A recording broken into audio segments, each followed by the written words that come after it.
На сцене Yandex Performance Day директор по электронной коммерции и розничной сети «Магнит» Гюванч Донмез.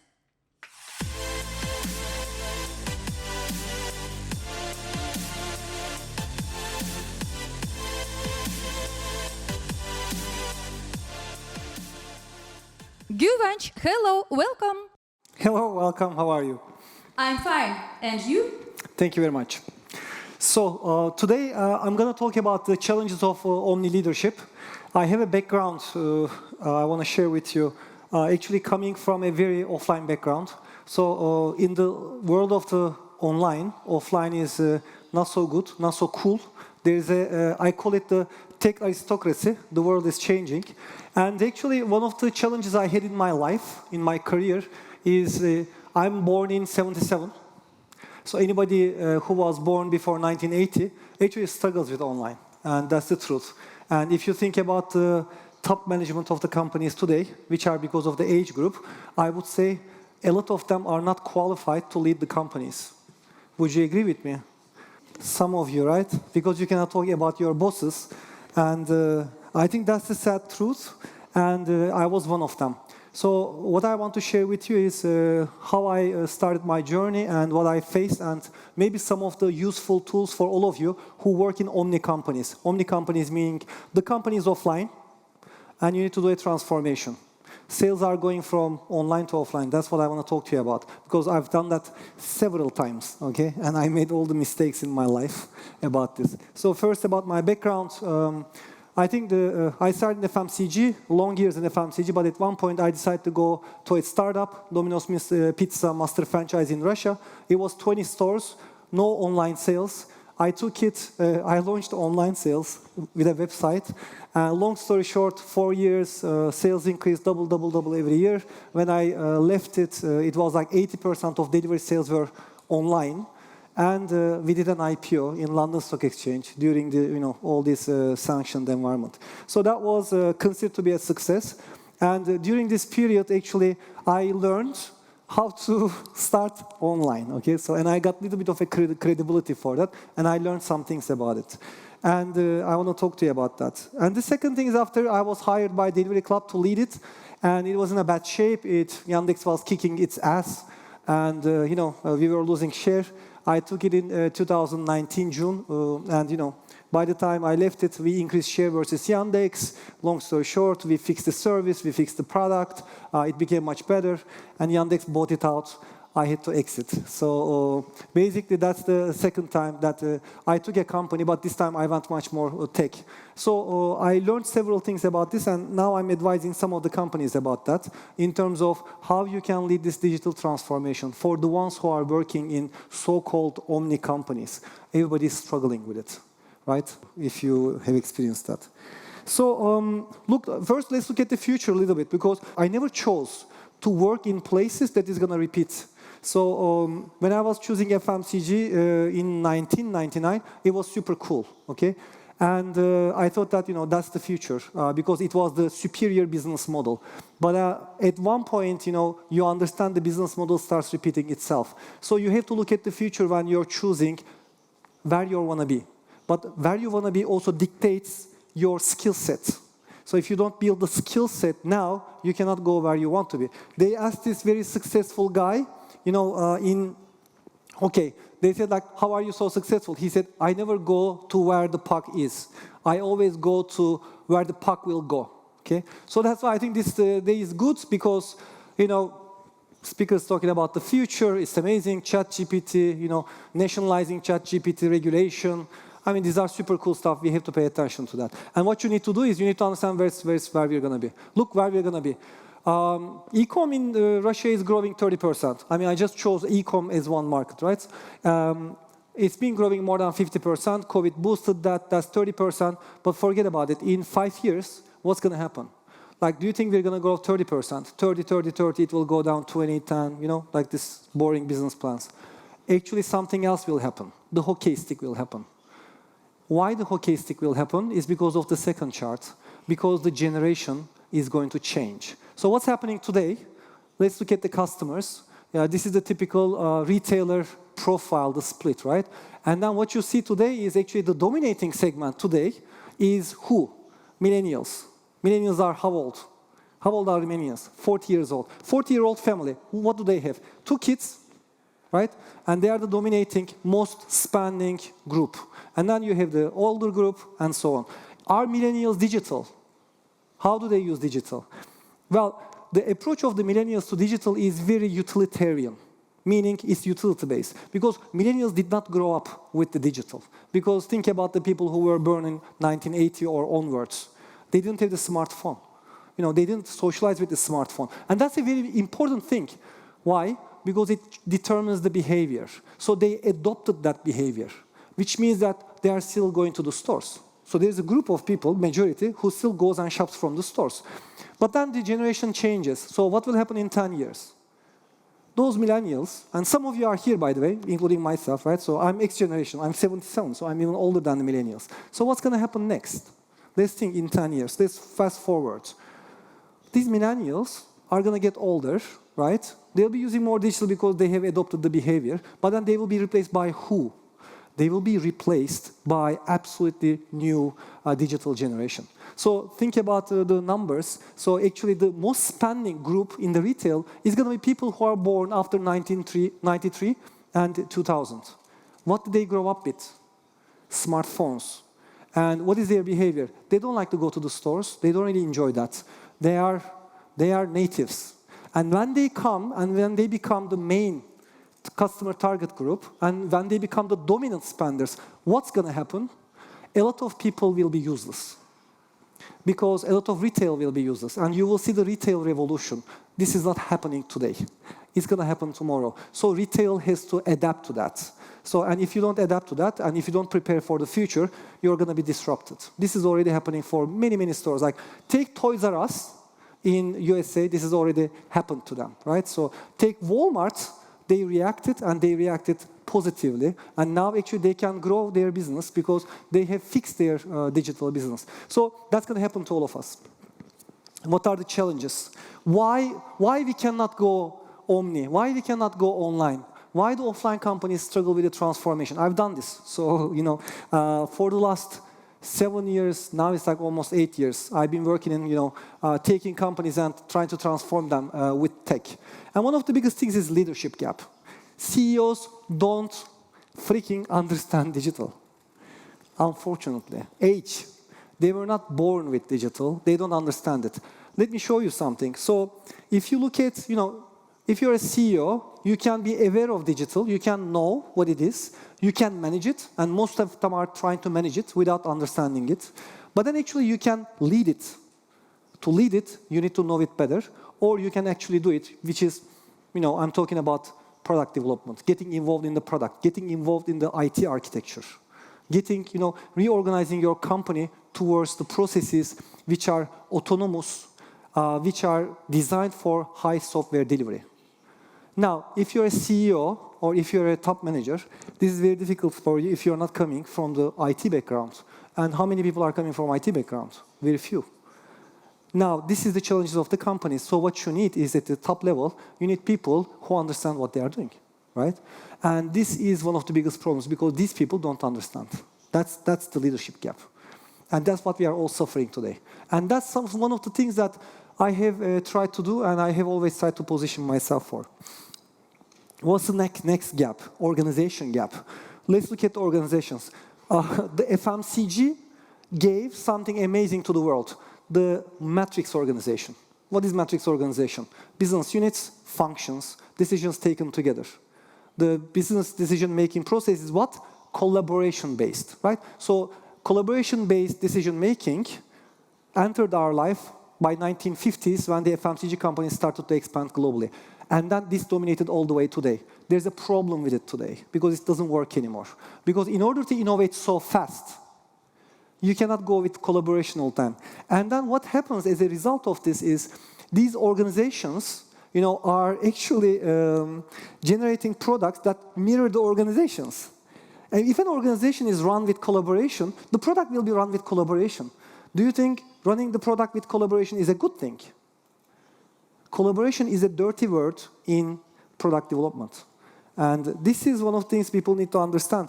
Actually, we are not talking about collaboration for fast software delivery and transformation. What we need is, we need mode of interactions, and we need autonomous decision making. How do you do that in a company that sells more than 10 billion, 20 billion, 30 billion sales? That's a problem, which means that you need to reorganize. You need to reorganize the organization. So you want to do Omni? First, you want to do the Omni. First, you need to educate yourself about the Conway's Law. Conway's Law says the following. Conway said, organizations produce products that are mirroring the organizational structures. That's Conway Law number one. So organizations produce products which are mirroring the organizational structure. Second Conway's Law, if there's a discrepancy, gap between the organization design and the product design, over time, one converges to the other. What does it mean? Either the organization becomes like product or the product becomes like organization. You see it all the time, actually. I mean, you can go to a service, you can go to an airline service, and the hostess can be rude to you, and you call support, they are so nice to you. Because these are different organizations. They're not managed by the same people. And this is something that you can see everywhere. So if you want to go Omni, first thing you have to look at is, do you have actually the right structure of the organization that is going to design the right product? What does it mean? It means, is the product designed and delivered by a committee? Or is the product designed by capable product managers? And even if you do that, there are problems with that. I want to explain that to you. Let's look at this a little bit more, because I want to give you a framework for your future. Some of you are experiencing this, especially if you are involved in product development. Why do I talk about product development so much? All of you will work in a software developing company. All of you, without exception. And all of you will work in businesses that are already being disrupted, without exception. So you have to understand the software development, because software development is exactly how the companies will succeed or they will be disrupted tomorrow. And that's why you are already either part of this, or you are seeing this happening next to you, you are witnessing this, or you are just ignoring it, or you're just very scared. So it's better to understand it and prepare yourself, because puck will go. Okay, so and you have to be where the puck it is.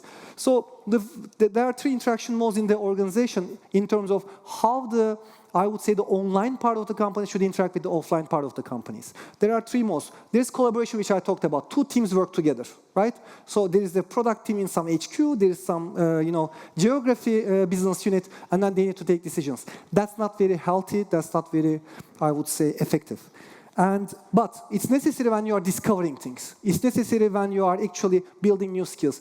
Collaboration is important. So you want to do deliveries from the stores. You have to collaborate with the store operations. You want to do deliveries from the stores. You have to understand the store manager, how the hell store manager is working. So, yes, I take my team, we go to the stores, we work in the stores until we are dead. But we understand. And now we come back and we start writing the software.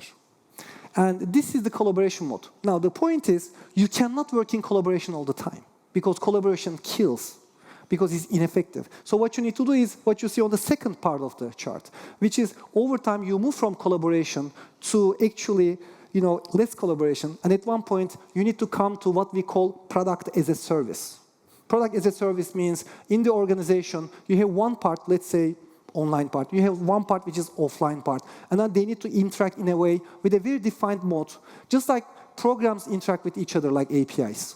So actually the future organization design is going to be inspired by the software design. So organizations will interact with each other much less, because just like the APIs, they will be interacting with less but with defined protocols. And by the way, Conway's Law, you think it's something very new, right? So it's not. Conway said that in 1968. So, and from the book called Modern Organizational Design. So this is one of the major issues and the challenges of the companies.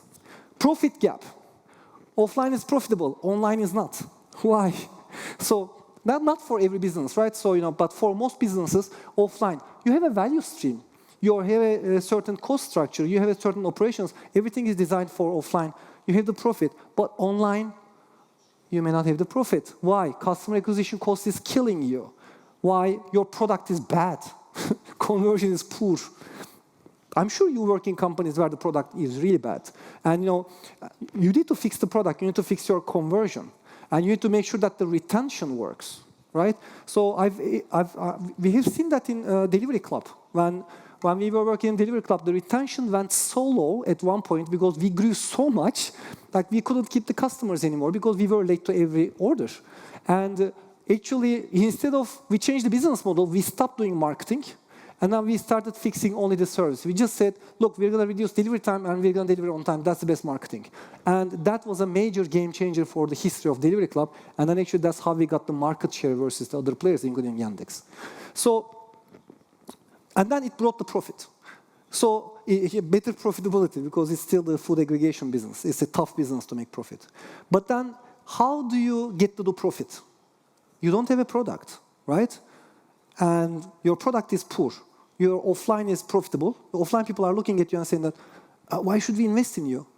But then the customers are going there. And this is the thing that is the most important. If the customer is seeing value in online behavior and sales, and if the customer is now dropping you to come to you and then going somewhere else, you have to be there and you have to beat that experience. So where do the customers go? To advanced tech companies, aggregators, marketplaces, pure players, right? So people don't go to, do you go to Radisson Blu website to make an, booking? You don't, right? So you go to a travel aggregator, like it could be booking.com or whatever. So that is the issue. So if you want to compete with that, what do you do? Either you are in the aggregator where you sacrifice your profits, or what do? You have to build a product that's as good as that. And that's very tough. So that's why when it comes to profit, there is no tier 2 application. Because customers are set by the tier 1 application. What is tier 1 application? Tier 1 application is what you are using on your phone to make orders today. Right? So that's why you have to beat that application. That's a very tough thing to do. To do that, you need to have the right product managers. It needs to be tier 1 talent. So you have to invest. And that is very difficult for a lot of companies. The second one is unit economy. So where do you start from? Do I get a lot of users? Do I invest into retention? What do I do? The key is unit economy. First, get the unit economy right. Unit economy means you need to make profit with every order you make. That's your first mission. If you don't do that, forget about it, because you won't have a sustainable business. It might take 3 years. It might take 5 years. It might take 1 year. It might take 6 months. How do you get to the unit economy? Retention, good service. Good service. How do you get to the good service? Good product. So that's why product is religion when it comes to future disruption. You need to be efficient as you build the product. That's where the analytics and that's where the data science comes in, which means that you have to really invest into data science, right? So you need to, today, you are talking about ChatGPT. I deal with much basic problems, okay? I'm writing, 5, 10 single line code to deal with the problems because I just need to optimize my delivery fees by the different zones. So, I don't need ChatGPT for that. I need to, first of all, fix that. So actually, what you need to do in terms of the leadership is, what is the technology, is available, but more important, what is the problem are you trying to solve? We don't need ChatGPT to solve all the problems, although it's going to change our lives, okay? What we need is, we need to define the problems right on the product, and then put the right data science and analytics to solve this. And this can be done very, very efficiently. Last point I want to make is this, leveraging company strengths. So one of the biggest mistakes organizations do is like some people come and say, look, I have the online people, they're amazing, let them do what they do, okay? And then they give them autonomy. I'm against this in omni companies. Why? This is very good in terms of product development and everything. What does it lack? Autonomy sometimes leads to isolation. So don't isolate yourself. Because if you isolate yourself from the company's strengths, the company, first of all, doesn't like you, doesn't adopt you. Secondly, you cannot make profit if you don't leverage the company's strengths. So if you don't use the purchasing power of the company, who is one of the biggest companies in Russia, why should you ever try to make profit? Like, it's stupid. So you need to create the right process. But do we want to purchase all the time, all together, which is collaboration? That's also stupid. So what you need to do is you need to create the right mode of interaction. That requires high level of intelligence, and that requires high level of understanding of offline, understanding of online. If your online person product, thinking tech aristocracy, future belongs to me, you have to go offline and understand what's happening in offline. You need to learn offline. if you are an offline person like my history, then you have to go and understand what's happening in online, okay? And prepare yourself for that. And this is the best way also to be effective as a leader and prepare yourself for the future. I think I'll just finish with I have just a few tips for you because it's finished. Several things that to increase your literacy for future, okay? First, admit you don't know. And if you know, and if you're online, and if you know how to develop the product, how to use the data science, how to employ the technologies to solve the business problems, then what I suggest is go and figure out offline. Go and understand offline. And go identify the opportunities. Because if you find those opportunities, then you can go for it. Okay, I find it. Here's the tips, yeah? So that's why online and offline. If you're online, go to offline. If you're offline, go to online. Okay, so that's more. Become hybrid, okay? We don't need online people, because there won't be such thing in the future. Like, do we need right now commercial people? Question, okay? So, do we need them? So what will be the future of them? So that's why I think all these boundaries are going to blur too much, and then everything will go through the product and software. So several things. One of the things that you can really, really do is use the product in your organization. Use the product in your sector. Okay, so if you're in the consumer sector, use the product obsessively. I made 1,400 delivery orders from Delivery Club application in 3 years. That means almost one order every day, okay? So if you don't do that, you cannot, really, really, get close to the product. And I did another 300 from the competitors. So be obsessed with the product. What did it help me with? I was just a customer. I was just figuring out my experience with the product. But then I was not a product manager, because I had a bunch of product managers for that who think I'm an offline idiot. So, and then what happens is, you have this issue, which is the leadership issue. So how do you bridge the gap? You need to be the product, and you need to be obsessed with it as a customer. So I was a customer, and they were the functional experts, right? And then now I can lead them, right? That's the most important. I can lead them. I know the problem in the product. Do I know how to solve it? No, I don't. They know, right? But I know how to get to the profit. They don't. And this is how you actually create value with the hybrid people. They become hybrid, I become hybrid. Take an assignment. Obvious, okay? So lower your level. If you want to learn, like, let's say you're a product manager and you want to really develop commercial skills, take a commercial assignment. Lower your level, right? So I went to Domino's to become the CEO of a only 19 store. That was like sort of a step down for me. It was a startup. But I really enjoyed that experience, that super offline experience, super startup experience. I learned so much from that experience, it jumped me later, right? Because I took a totally bloody offline 19-store operation and then launched something online on it. So that was very, very helpful. I did something that I was absolutely not designed for this. So changing assignments is also helping you. Changing different assignments is going to give you a lot of experience. That's all I want to say. I don't want to expand my time. I want to respect you. Гюванч, thank you very much. Big applause. Провожаем Thank you. нашего гостя бурными аплодисментами.